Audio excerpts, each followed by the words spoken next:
We will be debuting over 100 items during Temp-tations days. So clearly we couldn't have all 100 here as much as we would like it.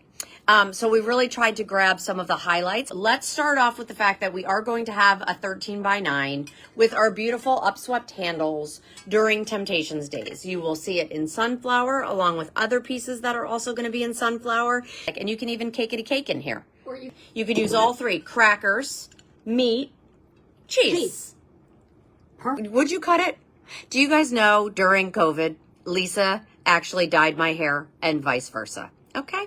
We did a set of 2 Crocs, a 2-quart with a 1-quart.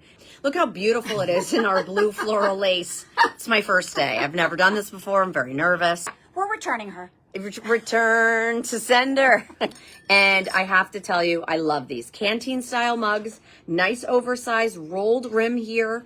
And then you guessed it, the lid is also an ornament. But here, of course, is gumdrop. I mean, are you kidding? Here's what I love about resin. It's lightweight, but this is such a substantial piece. Love you guys. Have a great night. Bye.